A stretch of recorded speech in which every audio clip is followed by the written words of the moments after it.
Hello, Mrs. Betka. Please have a seat. What can I do for you? Thank you, Mr. Grunheid, for having time on such short notice. Not much, actually. We just wanted to inform you of an arrest. An arrest? And why are you coming to me with this?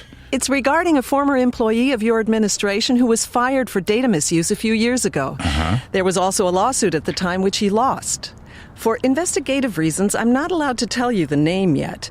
He must have felt he was treated unfairly and tried to take revenge. Oh, that's, I don't know what to say about that. My predecessor once told me that it had been a rather unpleasant incident, but what's actually happened now?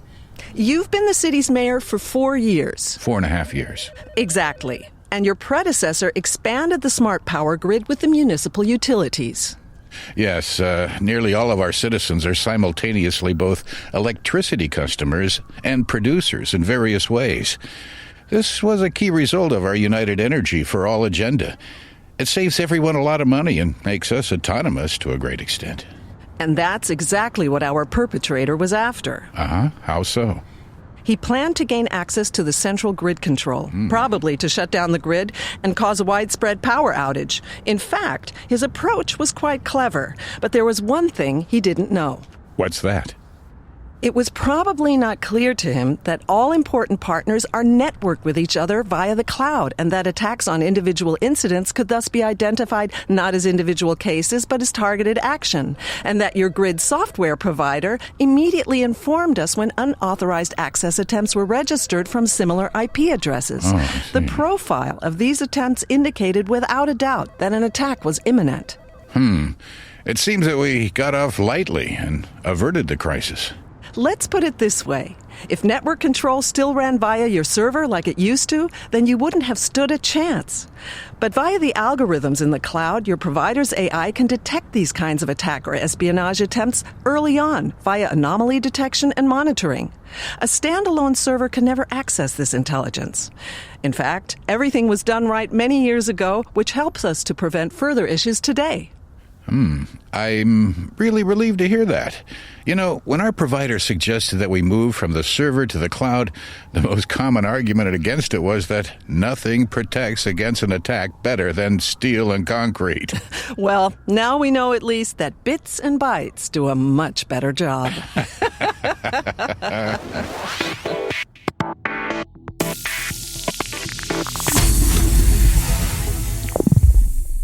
Ladies and gentlemen, this is Natalia Oropeza. I will be your host today to this podcast of Decoding the Future, and I am so honored.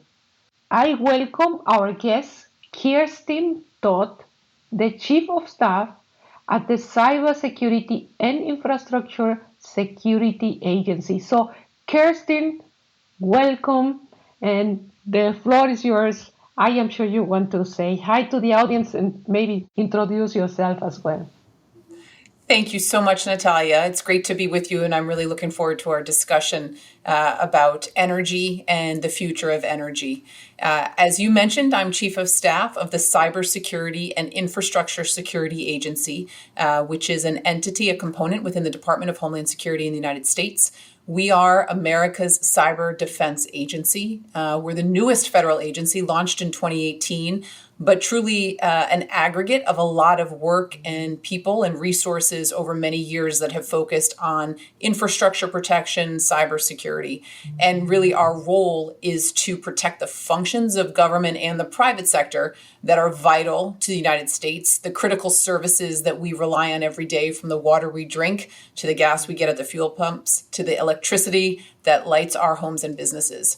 So I very much look forward to this conversation as we dive deeper into electricity and energy. Thank you, Kiersten, again. And now tell me anything about what is in your mind these days. Anything could be private as well. Tell me anything that is in your mind these days. Well, something that we've been talking about at CISA as we're looking to 2023 is, we often talk a lot about the threat environment, which obviously is critical, and we manage the threat environment. But one of the elements of this that we understand is that the technology ecosystem is also a challenge. If we are not investing in security as we're building out the technology ecosystem, if we're not investing in secure by design, secure by default, ensuring that secure innovation, while some see that as a contradiction in terms, is actually an end state or actually a process, then we're going to miss out on the opportunity, but probably more importantly, we're going to be creating more vulnerabilities. So as we're looking at integrating technology, innovation, that it's so important to be focused on how we're building this out with security as a priority. Great. I don't want us, cybersecurity in Siemens, to be seen as a person that says what people should do and what not to do, but rather I want us to be seen as a superhero, because this is what you need these days to deal with the cybercrime. And from all the superheroes I know, Iron Man is my favorite. And the reason why he is my favorite is because he uses technology with purpose. And in this case, the purpose that he has is to defend and to protect people, and that he does by flying and looking at things that others cannot see. And I picture myself not flying, but looking at things that others cannot see so that I can protect Siemens on time, which for a Mexican like this is a very important piece. So this is what was in my mind these days. I have to accept Kiersten. And well, with that, let's jump into the topic. And I would like to give the audience a little bit of background on what are we talking here about and why smart grids are so important. So smart grids are crucial to the sustainability of a modern society. Energy providers estimate that energy costs will rise by up to 400% in countries that do not set up smart grids. Only smart grids can ensure a stable energy supply against the backdrop of the energy transition. And it is necessary to balance offers from an almost unimaginable number of small electricity producers, electricity storage, and the rapidly increasing demand from e-mobility and electricity of heating. So this is the background of the conversation that we are having today, and this is how important smart grids are. And these are the opportunities that the societies will have by deploying them. So we do really want societies to use smart grids. Now, like everything in life, opportunities and benefits, they come with some risk. And those risks we have to manage. And now more specifically, I am referring to the cybersecurity risks. Now, with digitalization, meaning with the smart grids, we are increasing the connectivity of devices that were not connected before. And those devices have vulnerabilities. Therefore, the number of vulnerabilities will increase in this world, in this smart grid perspective. I have some studies are showing that the number of devices connected in the digital world is growing almost exponentially. And accordingly, the vulnerabilities are following the same path, meaning they are also growing. They are also growing exponentially. So if you to multiply the number of devices you have in the digital world times the number of vulnerabilities, and at least we know that 13% of them are critical, then you can imagine the risk I am here talking about. Now, to the audience, don't panic, because like always in life, what you need to do is to manage those risks. And this is the core of the conversation Kiersten and myself are having today here. So let me tell you a couple of aspects that you have to observe. You have to manage, number one, the inventory of the devices that you have connected. And this sounds really easy and really simple, but believe me, it's not always the case that either the locations or the factories or the sites, they know exactly what they have connected to the network to the infrastructure, and they also don't know who the owners are. And if you don't know who the owners are, then of course you cannot manage the vulnerabilities on time that those devices have. So this is just to mention one of the topics that I would like to go in more detail, and then we'll pass to you, Kiersten, to help the audience imagine those kind of risks that could emerge from the use of these digital solutions. So absolutely. I think you've talked through, the both the opportunities and the challenges. We know that cybersecurity is an evolving security challenge for the electricity subsector. We certainly appreciate, and particularly at CISA, as we're looking to protect and defend the infrastructure, that cyber attacks have the potential to cause severe physical and economic harm. And so the idea is then, how do we create that resilient infrastructure? Energy infrastructure has to be particularly important because the energy infrastructure are targets of cyber attacks, including by nation state actors, as well as just global malicious actors. And when we think about this, hackers can disrupt operations through ransomware attacks or by exploiting virtual private networks to gain access to control systems responsible for the critical operational activities. With the electricity subsector operators increasingly integrating industrial Internet of Things devices with industrial control systems to help monitor and regulate and manage operating environments, this interconnectedness and the connected devices pose really many of the same risks to enterprise security as just traditional ICS. And in fact, there is almost this exponential connectivity that, as we've seen, both creates opportunities as well as challenges. And so, the inherent risks of these devices include the vulnerabilities in design, manufacturing, implementation, configuration, and disposal. I think one of the key things, as we've talked about, is that secure by design, secure by default, as these devices are being created, is so critical. We know that an attack on the electric power grid could have devastating and cascading consequences. So that is why, when we think about smart grids, what does that actually mean? And I know we're going to talk through this, but I'll just, I'll start with this concept that, a smart grid, according to the United States Energy Department, the smart grid is enabled by new technologies that improve two-way communication, control systems, and computer processing to help the electricity industry better manage energy delivery and transmission. So this smart grid approach really improves the ability to analyze the stability of the grid, to identify issues, route power appropriately, provide more information to consumers, and manage and organize all the different segments of electrical generation, operation, and consumption. So as we look at how do we create this resilience, certainly the development and the investment in smart grids are important. But as you mentioned earlier, Natalia, there's always, we have these cost benefits. Yeah, correct. And among other risks, I have to add, in Europe, we see an increment of DDoS attack on 70%. You mentioned as well ransomware attacks, which in general are increasing up to 40%. We also are really, let's say, aware of the supplier risks. So a lot of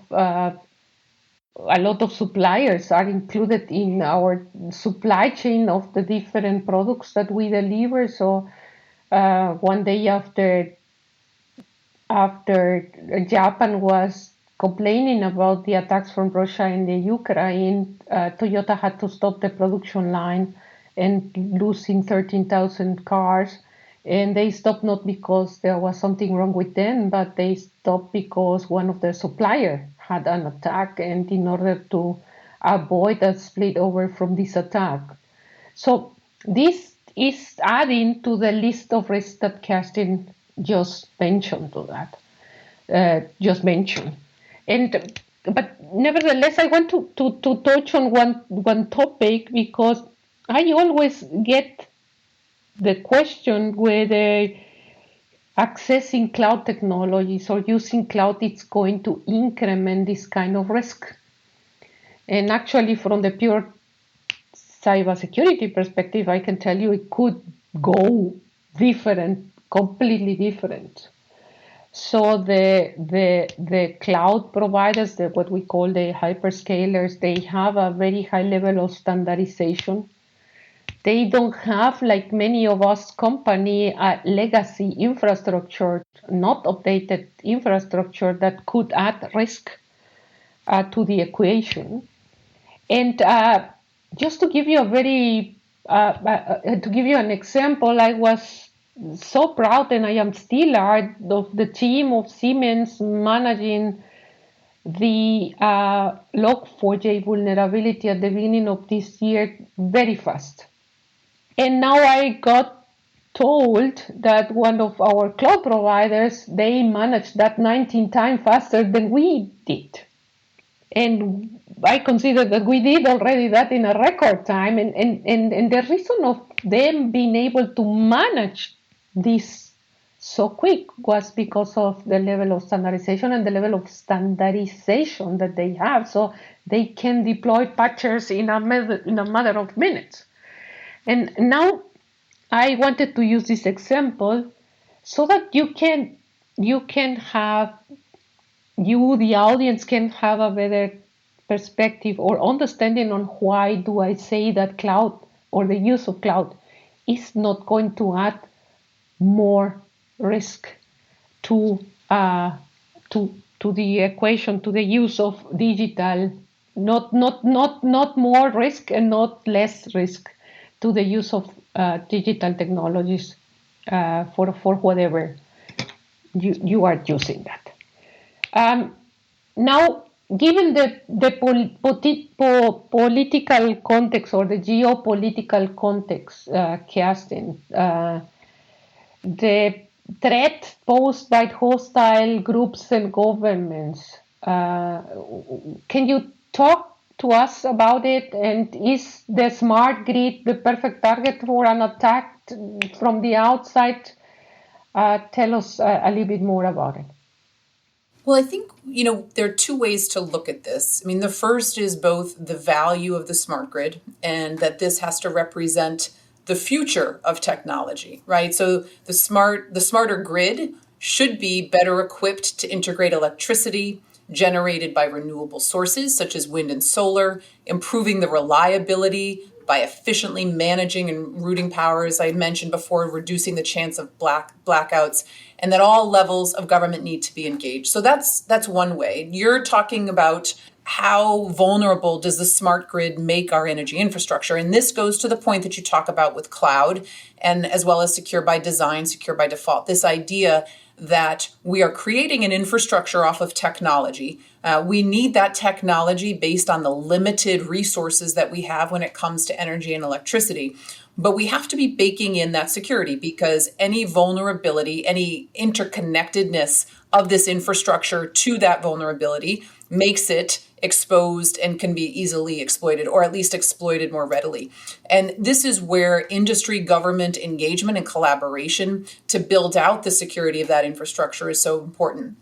And when components like the cloud and others are brought in, that there is real attention paid to the security. So when we often delegate the responsibility of functions to the cloud, it doesn't mean that we're delegating responsibility. It doesn't mean that we're delegating accountability, that as an entity, an organization, a company, a government that is using the cloud, we have to hold our partners, our vendors to high security standards to ensure that they are resilient, that they do have security integrated into that infrastructure. And this is, I think, more and more critical and an understanding of why security needs to be built in from the outset. That this, as monitoring and control technologies and connected devices become further integrated into the electricity grid in the United States, into our nation's electricity grid to make it smarter, the grid becomes increasingly vulnerable to cyber threats that have physical consequences. So building that security into the infrastructure from the beginning is critical, and that will make that infrastructure more resilient to hackers, to adversaries, to nation-state efforts. Yeah, so to add to what you said, something that we do regularly in Siemens as well is to test our security capabilities. So We have teams of people that are not only doing the traditional pen testing that probably a lot of you in the audience know, but we also execute the red teamings and blue teams and everything what we have in methodology, from the methodology that we know, to assure that we can attack and look at the infrastructure from the different angles, and that we can actually find possible vulnerabilities not only in the components themselves but in the whole environments that we put together for ourselves and for our customers, and fix those before the attacker can find it. So I feel every time very happy to see one of these reports, even if they are in red, because if they are in red, I prefer to look at them previous to any other attacker and make sure we are going to fix them in advance before they become dangerous.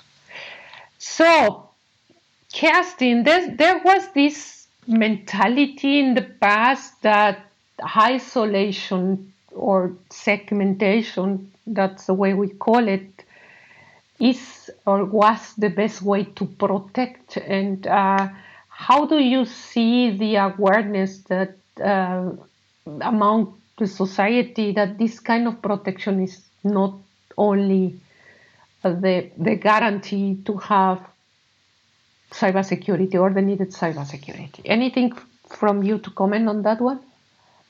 Are you referencing microsegmentation or the segmentation of infrastructure? Yeah, correct.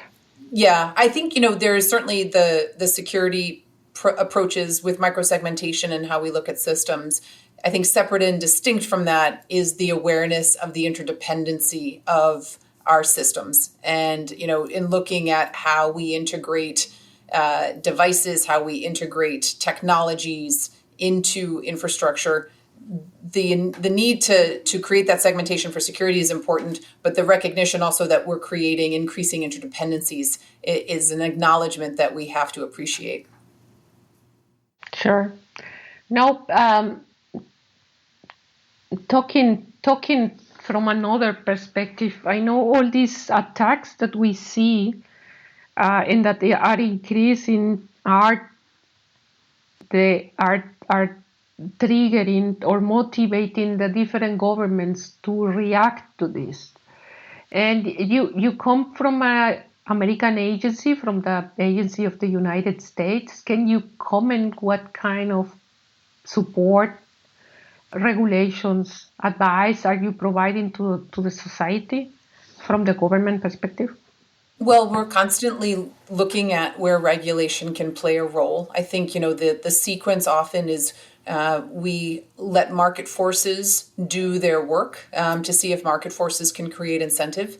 Where market forces can't weigh in or create impact or difference, then bringing in regulation is certainly an option. And I think, we have all of these critical sectors and we have variability around regulation based on where we are in the process. And it's something that we actually, this administration, this government today is actively assessing and deliberating where regulation can play a role. What is interesting is right now in this time, having worked in this space for so long, you do hear from industry that there is an interest in working with government on developing regulation. I do think whenever there is something that the private sector, that industry has to follow or comply with that is developed by government, the importance is having industry and government work together. Government can be a convener, government can work with industry, because if industry has to follow and align, it's only helpful and will create more success and effectiveness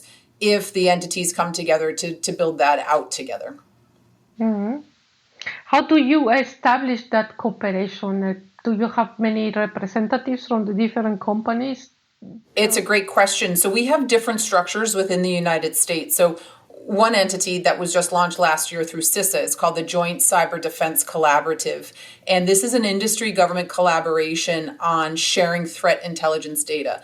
it's a little bit separate and distinct, but when there are sector-specific threats, we bring in the sector and work together to build that trust. But importantly, since 1998, we've had something called the Information Sharing and Analysis Centers, and those are, the acronym for that is ISAC, and those are by sectors. And those organizations work then collaboratively with government. So over time, what this has led to is the sharing of information within the sector itself, so that when there is threat intelligence, they share within the sector, but also importantly with government. Similarly, what the Joint Cyber Defense Collaborative has done since it was launched is very much about taking the intelligence and the data that it receives and being able to share that with industry. It's not always a complete and perfect picture. In fact, it rarely ever is, if ever. But the idea here is that we're sharing data, we're sharing data points so that we can get and build together a more complete threat intelligence picture. We're sharing indicators of compromise and having greater visibility into where the threat acts. We also have an organization called the Analysis and Resiliency Center, which right now focuses on the energy sector and the financial sector. So we see groups that are convened by industry. In some cases, they are legislated by government. In others, they are just created by industry themselves. And what's important is the communication, the convening, the gathering of these groups with industry and government together.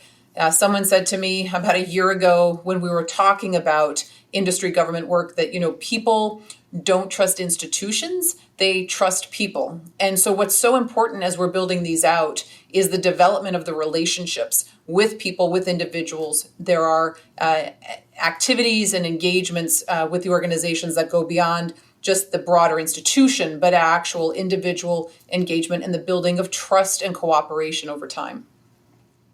Yeah, and I think you and me, we are a very good example of this kind of person-to-person relationship. Yeah, exactly. and maybe it's interesting for the audience to know that we at Siemens, we look very, very much at CSAT, the Cybersecurity and Infrastructure Security Agency.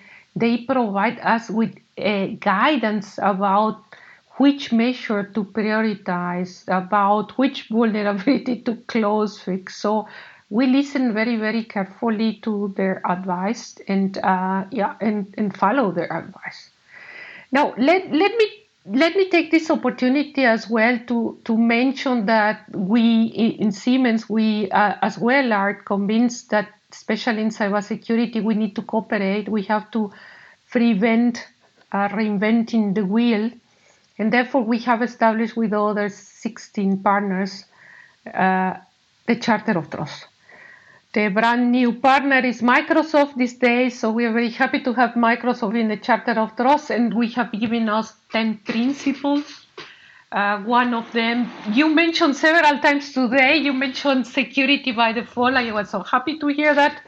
And let me tell you, we agree among these 70 partners now what are the requirements for us in regard to the security by default. So we know exactly which are the 17 settings that we want to preset in all of our products for this security by default to be given. And in addition to that, we gave us as well a principle in regard to supply chain security. So we also agree on the 16 requirements to be included in all of our contracts. In the terms and conditions are included. And now we are giving us as well the task to control those providers and to share the results of those controls, those assessments that we will do on our providers, so that not everyone needs to redo these assessments. And with that, you can imagine we have partners like Airbus, like IBM, like Dell, like Atos, like Mitsubishi Heavy Industries, like Microsoft now. So the power that we have all together doing and developing this kind of measures together. So also worth mentioning, and I talk about segmentation, Kiersten, and I think there was this mentality in the past, and I think the past for me was before COVID, before the pandemic, that we could protect a company by establishing walls like in the medieval times. Actually, we call them firewalls, and everything what was inside of those walls was trusted, and everything outside was not trusted. And now with the increase of remote work, with the increase of the use of cloud, those walls are there, but they are not protecting the way they should be protecting, and therefore very important for us is the deployment of zero trust. And in zero trust, what we do is to verify that users, machines, devices are secure to access data. And we are in the middle of the transformation. And that includes as well the products. The products that we use in the smart infrastructure are going to include this kind of technologies as well, so that the products are able to speak with a policy decision point. This is how we call the device or the functionality in the middle that checks whether the devices are secure to access data. So this is changing the way we do protection and we do cybersecurity these days, and I am very proud to share with the audience that we are in the middle of it. I promise we will do a podcast only on zero trust. And I can look into the time, Kiersten. We are coming to the end. Any final remarks from your side? Anything else that you would like to share with us? Well, I think as we look at this, as we look at smart grid, as we look at the energy and electricity efforts and infrastructure, the criticality of collaboration and partnership, both between industry and government, but also more broadly. I mean, CISA right now has relationships with over 150 computer emergency response teams. And this discussion, Natalia, with Siemens and the work that you're doing internationally is so important. With the rapid evolution and expansion of smart technologies and connected devices, the importance of partnership is so critical as we move forward. And as we look at this problem, it's very much about building resilience. It's very much about how do we create that resilient infrastructure globally with our partners to share the responsibility, to do our part, to build the collective cyber defenses that are truly needed to protect our critical infrastructure now, and importantly, to ensure future resilience. Yeah, thank you, Kiersten, for your words. And I would pick on one point to close, and this is the point that we all need to actively participate in securing our digital world. And you mentioned that, Kiersten, in the past, is responsibility of all of us. We are all responsible for the data of our companies and for our personal data. 4 things that I always recommend is register your assets. Make sure that your assets and your cloud accounts are registered. Similar to the cars, all the technology that was developed to protect the passengers will not work if you don't put your seatbelts on. Similar to that, all the measures, all the technology, all the cyber technology that we deployed in the companies will not use if you don't register your assets, if you don't encrypt the information that needs to be encrypted, your emails, your confidential documents should be encrypted. Please remove as well your local admin rights. Is still the case that the most of the attacks, they start with the compromise of administrator account, and in some cases this is the administrator of account of a client that was not even an administrator, but it happened to have a administrator rights. So those single actions and activities will help us to protect the digital world. So think about that, and secure Siemens help us to secure the digital world. So with that, thank you again, Kiersten. Always a pleasure talking with you. I hope you enjoyed as much as I did. Thank you very much. And for our audience, thank you for listening and for paying attention to this important topic. Thank you. Thank you, Natalia.